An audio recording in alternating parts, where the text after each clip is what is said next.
인간 역사는 아담과 하와가 사단 마귀의 미혹에 끌려 타락한 이후에 하나님께 대항하고 하나님께 반역하고 하나님께 불순종하는 역사가 있습니다.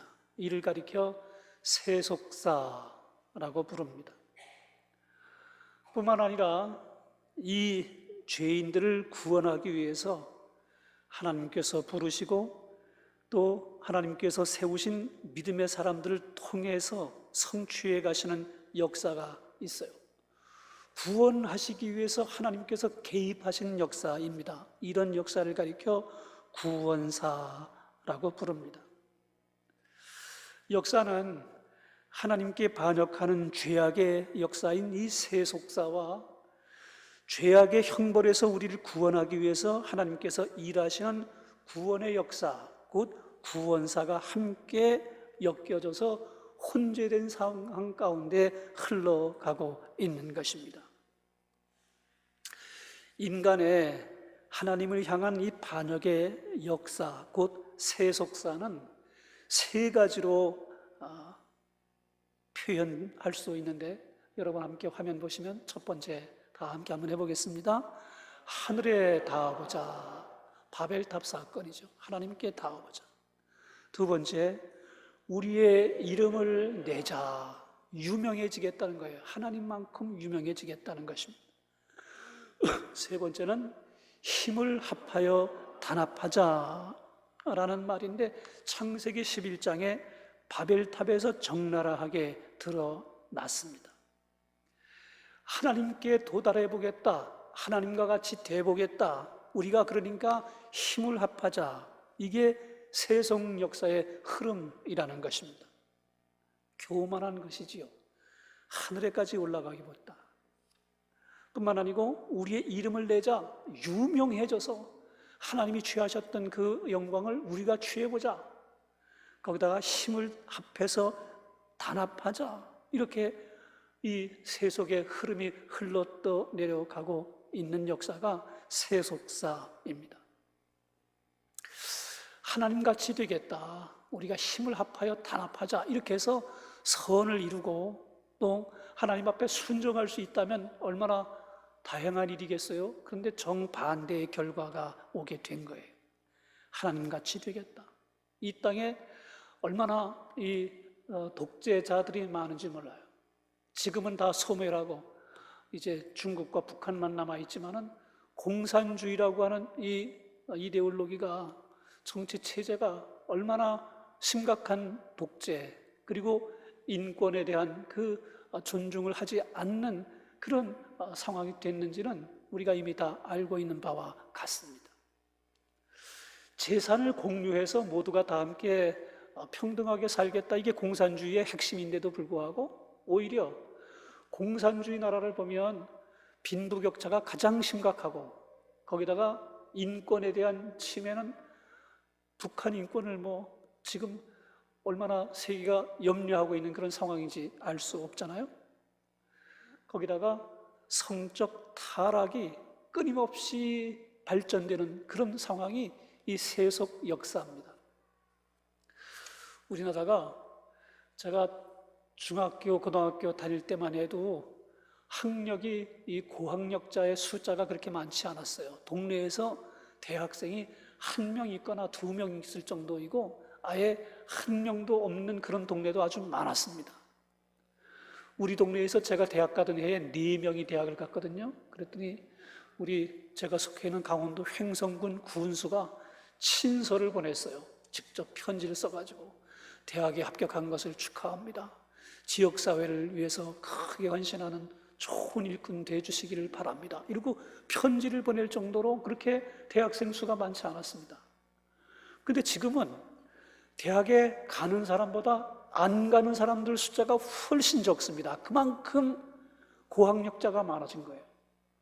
그러니까 이렇게 많이 배우고 이만큼 학력이 높아지면 예의도 지킬 줄 알고, 인간 도리도 잘 감당할 줄 알고, 죄는 멀리하고 깨끗하게 바르게 잘 살아야 됨에도 불구하고, 이 즈음에 여러분 뉴스를 보세요. 얼마나 그 타락한 현상이 예전이나 지금이나 조금 더 변화가 없고 어떤 측면에서는 더 발전된 지능 범죄가 더 편만하게 드러나고 있는 걸 볼 수가 있어요.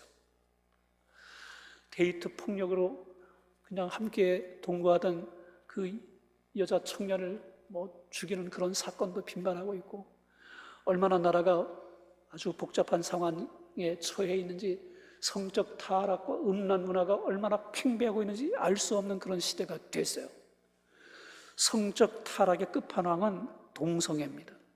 음란 문화 조성하고 가정 해체하고, 그래서 정상적인 하나님께서 세우신 가정과 교회와 국가 체제를 흔들어 버리는 게 이 세속의 흐름인 것입니다.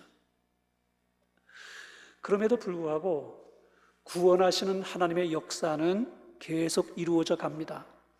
아브라함과 이삭과 야곱과 요셉과 다윗, 그리고 마리아를 통해서 이루어지는 이 구원의 역사의 그 흐름은 마침내 예수님께서 구원자로 이 땅에 오시는 것을 통해서 그 정점을 이루게 돼요. 우리의 구원자로 오신 예수 그리스도, 그분은 하나님이셨습니다. 그런데 하나님과 동등됨을 취할 것을 여기지 아니하시고 자기를 비워 종의 형체를 가지고 이 땅에 오셨어요. 낮아지고 낮아지고 낮아지고, 순종하고 순종하고 순종하고, 겸손하고 겸손하고, 그리고 사람들을 사랑하는 삶을 사신 분이 예수 그리스도이시고, 그렇게 그 구원의 역사 가운데 믿음으로 순종하여 사는 사람들이 저와 여러분을 포함한 모든 성도들입니다.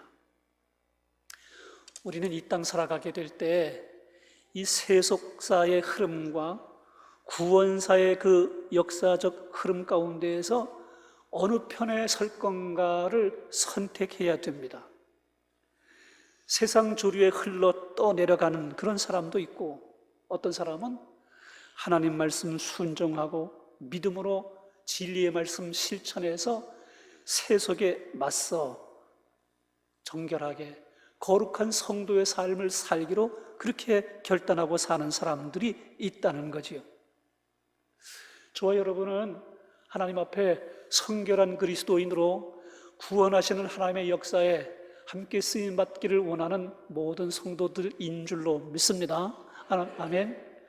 우리의 힘으로, 우리의 능으로 이 일 감당하기가 어려워요. 사단 마귀의 미혹이 그만큼 강력하고, 또 사회 분위기가 워낙 죄질 수밖에 없는 그런 체제를 만들고 그런 주장들을 하는 이들이 너무나 많기 때문에 그렇습니다. 어떻게 이 속에서 하나님의 그 크신 은혜의 역사를 이루어갈 수 있는가? 우리를 돕기 위해서 예수님께서 약속하신 분이 계세요. 그분이 바로 보혜사이신 성령님입니다. 오늘 오순절 주일 예배라고 말씀드렸는데, 이 오순절에 임하신 성령의 강림은 예수님께서 제자들에게 약속했던 것입니다. 요한복음 14장에서, 요한복음 15장에서, 그리고 사도행전 1장 4절로 5절에서 반복해서 보혜사를 보내겠다, 보혜사를 보내겠다, 그렇게 약속하셨어요. 이 보혜사라고 하는 말은 성령의 또 다른 이름인데, 그냥 쉽게 표현하면 보호하시고 은혜를 주시고 우리에게 말씀을 기억나고 가르쳐 주시는 분이다, 이렇게 설명할 수 있겠습니다. 또 다른 보혜사, 성경에 표현되기도 했는데 예수님께서 우리의 보혜사였던 거예요. 그런데 그분이 하늘로 승천하시고 난 이후에 그 예수님을 대신해서 우리와 더불어 함께 계실 분으로, 보혜사로 성령님을 우리에게 보내주신 것입니다. 그 성령님의 보내주시는 성령 강림이 언제 이루어지게 됐느냐? 오늘 함께 성경 봉독한 대로 오순절 날에 이루어지게 된 것이에요. 사도행전 2장 1절 말씀 제가 한번 봉독해 드릴게요. 오순절 날이 이미 이름에 그들이 다 같이 한 곳에 모였더니. 오순절, 이스라엘의 절기 가운데 한 절기입니다. 우리나라에도 절기가 있죠. 우리나라에는 24절기가 있고, 그 절기 가운데 명절로 지키는 8개의 절기가 있어요.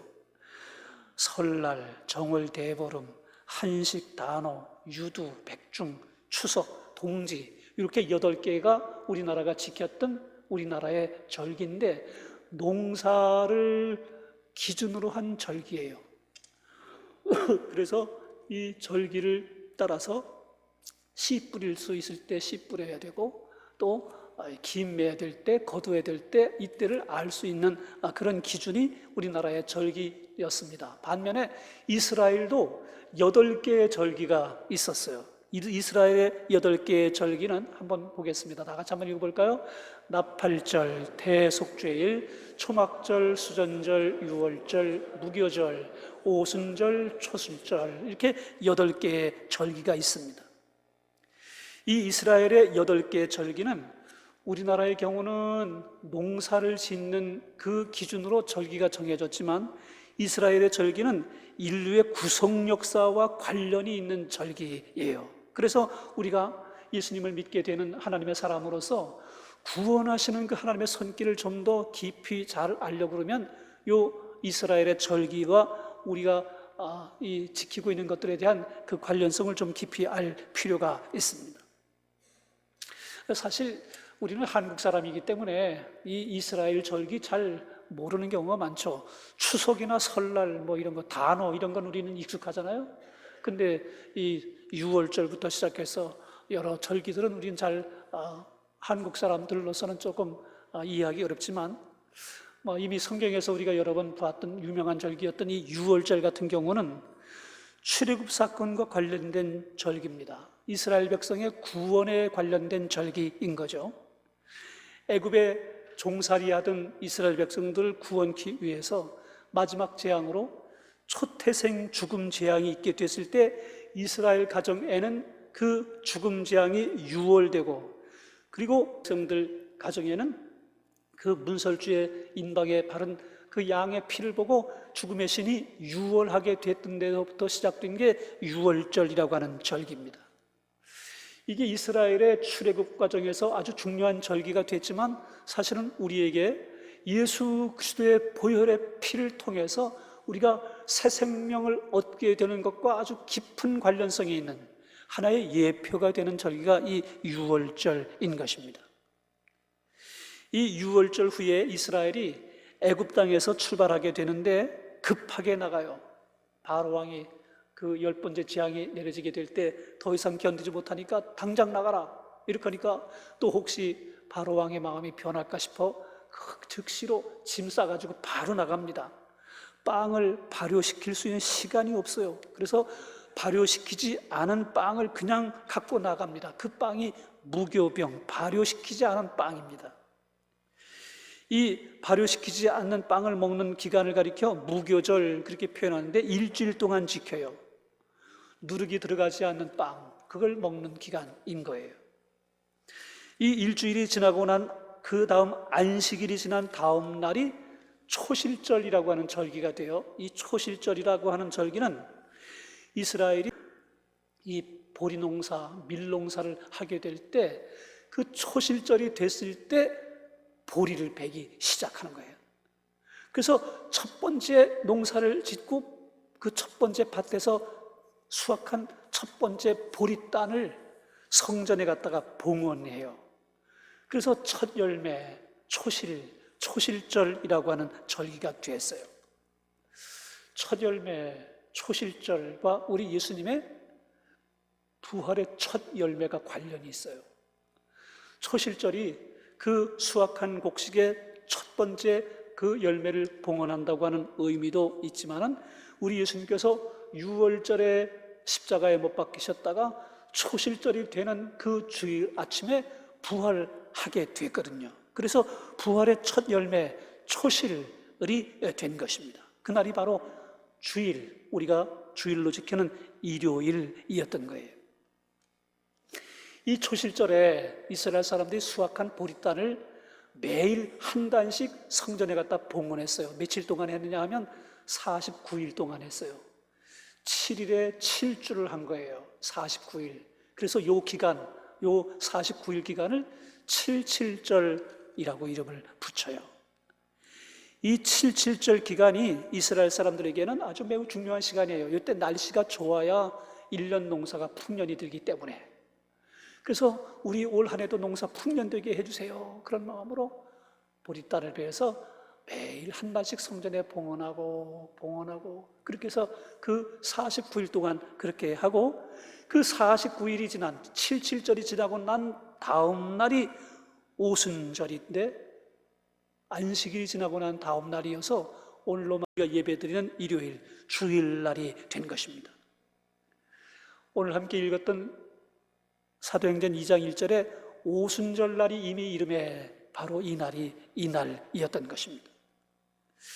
이 오순절 날이 이르게 됐을 때 소제 제물을 바꾸어요. 누룩을 넣어서 구운 2개의 떡을 요제로 드립니다. 이 누룩이 들어간 소제 제물은 오순절만 드리는 제물이에요. 무교절 동안에는 누룩을 제거한 마짜라는 무교병을 먹지만은 밀수확이 끝나는 이 오순절에는 누룩을 넣어 만든 유교병을 먹은 겁니다. 이때까지 가나안의 7대 소산물인 보리, 밀, 포도, 무화과, 석류, 올리브, 대추야자 이런 농사에서 곡식 추수가 마무리가 되고 여름 과일을 추수하는 그런 시간으로 이 절기가 바뀌게 되는 것입니다. 모세가 이 호렙산 떨기나무 가운데에서 단독으로 하나님 앞에 부름을 받았던 그때, 그리고 하나님께서 시내산에서 이스라엘 백성에게 십계명을 율법으로 주시고 언약 백성 삼죠. 이때가 유대 달력으로 이 시반월이라고 하는 달이 되고, 그때의 절기가 이 십계명을 받던 그때가 오순절 기간이었을 것으로, 오순절 날이었던 것으로 성경학자들이 해석합니다. 이 초실절에 부활하신 예수님께서 제자들과 함께 40일 유하고 난 이후에 감람원에서 승천하시고, 이때 예루살렘을 떠나지 말고 하나님이 약속하신 성령을 기다리라는 당부를 듣습니다. 유월절 어린 양으로 십자가에 죽으시고 초실절에 부활의 첫 열매가 되신 예수님께서 120명의 제자들에게 약속하신 성령 강림의 약속이 새로운 시대를 시작하는 오순절날 성취되게 된 것입니다. 그래서 오순절날이 이미 이름에라고 하는 말씀이 바로 그 뜻인 것이에요. 아까 이미 말씀드렸지만 이 오순절날이 그래서 예루살렘 교회가 시작된 생일날이고 교회가 탄생한 아주 중요한 절기가 된 것입니다. 함께 사도행전 2장 2절로 4절까지 함께 화면 보고 한번 봉독해 보겠습니다.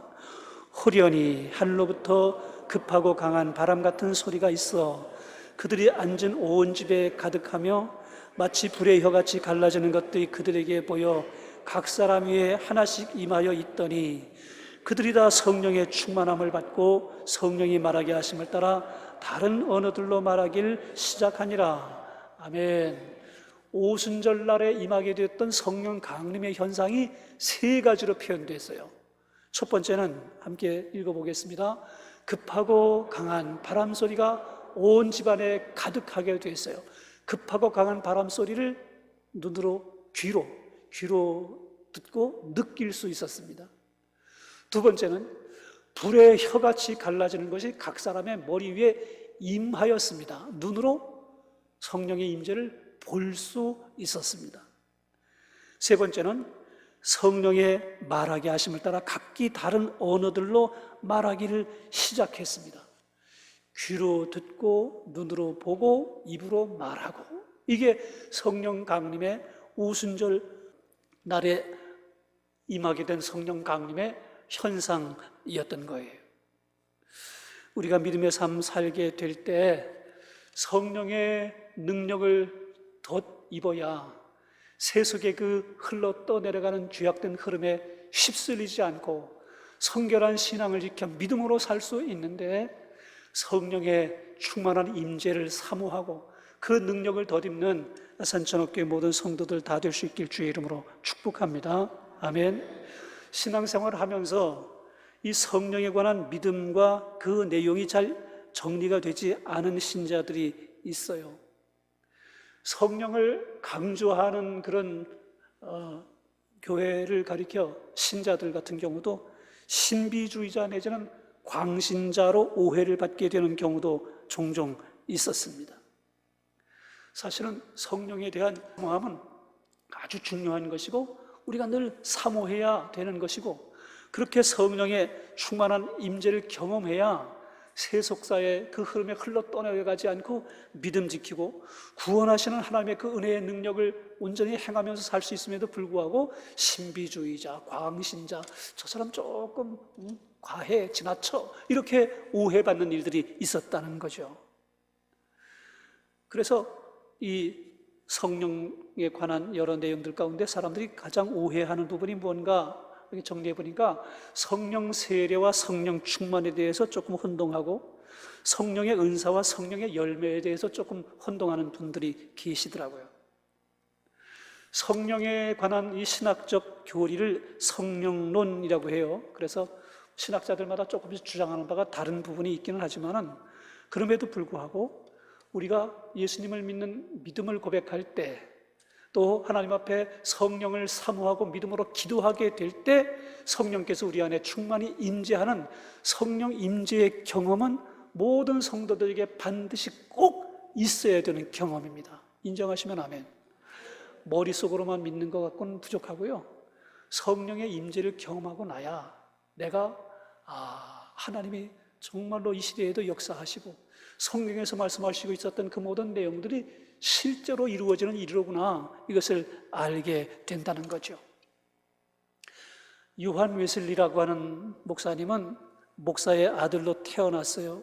모태신앙이었던 거죠. 옥스퍼드 대학에서 공부했어요. 영국의 최고 대학이죠. 옥스퍼드, 캠브리지 이런 대학. 신학 공부하고 선교사까지 했어요. 미국에 가서 선교사 몇 년 했습니다. 또 얼마나 철저하게 시간표 정해놓고 딱딱딱 그냥 그렇게 살았는지 규칙주의자라는 별명을 얻었어요. 메소디스트라고 하는 말이 규칙주의자라는 뜻이에요. 그런데 이 사람이 성령 세례의 경험은 없었어요. 성령 체험은 없었던 거예요. 어렸을 적부터 그냥 믿는 가정에서 자라났으니까 의당 주일날은 교회 가는 것이고, 밥 먹을 때 되면 기도하는 것이고, 복음 전하는 일이 선교사가 마땅히 해야 될 일이니까 선교하는 일에 헌신한 것이고, 그런데 1738년 5월 24일에 올더스게이트라고 하는 한 거리에서 로마서 서문을 읽는 어떤 사람의 그 책 읽는 소리를 듣는 중에 가슴이 뜨거워지게 되는 역사를 경험했어요. 한 번도 그런 일이 없었는데, 얼마나 여러분 이제 읽어보시면 하지만 로마서 서문이라는 게 아주 딱딱하기가 이를 데 없습니다. 이걸 이렇게 어떻게 은혜를 받을 수 있을까 싶을 정도의 그런 문장들인데, 그걸 읽는 동안에 마음속에 뜨거운 역사가 일어나게 된 거예요. 성령 세례를 경험한 거죠. 그리고 난 이후에 이 웨슬리 목사님의 설교가 바뀌고 헌신하는 내용이 바뀌고, 그래서 영국 최대의 전도자가 됐고 산업혁명 이후에 피폐해진 영국 사회를 거룩하게 구별해내는 그런 주의 종으로 쓰임받게 되었던 것을 보게 됩니다. 우리 성결교회는 이렇게 성령의 처음 임재하는 경험을 가리켜 성령 세례라고도 표현하고 또 성결 체험이라고 표현하기도 해요. 그래서 성령 체험, 성령 세례를 통해서 성결 체험을 하고 난 이후에 날마다 성령의 충만함을 통해서 예수님을 닮아가는 그 성장이 이루어지게 되는 전 과정을 가리켜 성화라는 표현을 씁니다. 그런데 그 성령 세례받고 난 이후에 성령으로 충만해지는 것은 어떤 때는 좀 충만하고 어떤 때는 완전히, 사도 바울도 그랬잖아요. 오호라 나는 곤고한 자로다. 누가 이 사망의 골짜기에서 나를 건져낼 수 있으랴, 이렇게 고백할 정도로 다운되는 그런 상황도 있어요. 그래서 그렇게 되지 않도록 늘 기도하고 성령의 충만한 임재를 기도하게 될 때 흘러 넘치는 능력으로 우리 가운데 성령으로 충만하게 되는 상태, 그게 성령의 임재가 흘러 넘치는 성령 충만의 상태인 것입니다. 예수님을 믿고 성령 세례, 성결의 체험도 하시고 지속적으로 성령의 충만한 임재를 경험하면서 살아야 세속사의 이 죄악된 쓰나미에 흘러떠내려 가지 않고 믿음 지킬 수 있는 하나님의 사람이 돼요. 여러분과 제가 이 부분에 잘 준비될 수 있게 되길 주의 이름으로 축복합니다. 아멘. 성령의 은사에 대한 부분은 고린도전서 12장으로부터 14장까지에 보면 아주 많은 은사가 거기에 기록이 되어 있는데, 성령께서 각 사람에게 주시는 선물입니다. 지혜의 말씀, 지식의 말씀, 병 고치는 은사, 능력 행함, 예언, 영분별, 각종 방언, 믿음까지, 방언 통역까지 각양 은사가 있어요. 이 성령의 은사는 각 사람에게 주시는 하나님의 선물인데, 왜 주시느냐? 개인의 영달을 위해서 주시는 게 아니라 교회와 성도를 섬기라고 주는 선물이에요. 우리나라에 신유 은사가 아주 강했던 주의 종들이 많았습니다. 이름 되면 알만한 분들 여러분 아실 거예요. 할렐루야 기도원 뭐 이런데 아주 강력하게 신유 역사가 있었지요. 왜 주었을까요? 많이 기도해주고 그 사람들이 헌금해서 자기 부자 되라고? 아닙니다. 주의 복음이 증거되게 하려고, 예수님이 구원자인 것을 알게 하려고, 그 난치병, 불치병 가운데서 고침을 받고 남은 생은 하나님 나라 위해서 믿음으로 살 수 있도록 격려하게 하려고 성령의 각양 은사를 준 거예요. 그럼에도 불구하고 많은 은사의 그 경험자들이 자신의 고유한 능력인 것처럼, 내 능력인 것처럼 자기 치부하는데 함부로 쓰고, 자기 이름 내는데 쓰고, 엉뚱한 짓 하다가 이단된 경우가 아주 비일비재입니다. 부직이 수로 많습니다. 은사가 있는 분들 조심해야 돼요. 내가 이 은사를 통해서 성도를 섬기고 교회를 섬기는데 유익하게 하려고, 더 잘 감당하게 하려고 하나님께서 내게 주신 것이다, 이걸 분명하게 알고 그렇게 쓰게 될 때 하나님 앞에 영광을 올리게 되고 은사를 주신 하나님 앞에 합당하게 쓰임받는 사람이 되는 거죠. 저와 여러분이 그렇게 쓰임받게 되길 주의 이름으로 축복합니다. 아멘. 은사는 받았는데 성령으로 충만하지 못하게 되면 고린도 교회처럼 돼요. 여러분들 고린도 교회, 고린도 전서와 후서를 읽어보신 분들 아시지만, 이렇게 각양 은사가 충만한데, 은사 받은 사람들이 이렇게 많은데 어쩌면 교회가 이렇게 문제가 심각할까? 당파주의자들, 성적으로 타락한 사람들, 우상 숭배하는 사람들, 온갖 거기에 이 현재 한국교회의 상황에서 좀 부정적인 요소들로 치부되는 그런 내용들이 그 고린도전서에 다 나와 있잖아요. 이 사람들이 왜 이렇게 됐을까? 은사는 받았는데 성령으로 충만하지 못하니까 세속적인 유혹에 빠져서 그런 어리석은 그런 상태 가운데 있게 된 거예요. 성령의 은사도 사모하지만 성령의 충만을 지속적으로 사모하고 기도해야 될 내용이, 이유가 여기에 있는 겁니다. 성령의 열매는 갈라디아서 5장에 나오는데, 성령의 열매는 사랑, 희락, 화평, 오래 참음, 자비, 양선, 충성, 온유, 절제예요. 마지막 열매가 절제예요. 제일 큰 열매, 제일 좋은 열매는 사랑이에요. 이 사랑 열매가 매우 중요하지요. 사랑은 은사도 되고 열매도 되는데 중요하지만 제일 중요한 건 절제예요. 성령으로 충만하게 되면 절제할 줄 아는 사람이 되는 거예요. 이 말을 해도 될까 안 해도 될까 분별하게 되고, 해도 되는 행동인가를 어느 정도 조절할 수 있는 능력이 생기게 돼요. 이 절제가 되지 않으면 가는 데마다 좌충우돌, 문제를 일으키게 되는 그런 사람들이 아주 많습니다. 자기 자리 못 지키는 거죠. 그래서 이탈하게 되고 문제를 일으키는 그런 사람이 되는 거예요. 성령의 강력한 임재가 있었던 이 오순절날에 예루살렘의 사람들이 성령의 임재 현상으로 나타난 그 일들을 보고 세 가지 반응 보였어요. 한번 화면 보겠습니다. 성령의 역사에 대한 사람들의 반응, 첫 번째, 다 함께 읽겠습니다. 놀라 소동하는 사람이 생겼어요. 두 번째, 신기하게 여기거나 당황하는 사람이 생겼어요. 세 번째, 세술에 취하였다고 조롱하는 사람이 생겼어요. 믿음이 아니고는 이해할 수 없어요. 성령의 인도하심과 역사하심은 사람의 지성이나 이성으로는 그 역사하심을 다 측량할 수 없는 영역이에요. 왜냐하면 하나님께서 일하시는 영역이기 때문에 그렇습니다. 아산천옥교회가 성령으로 충만한 아산천옥교회가 될 수 있기를 주의 이름으로 축복합니다. 모든 성도들이 평생 성령 충만을 사모하며 믿음으로 사는 은혜가 있게 되기를 주의 이름으로 축복합니다.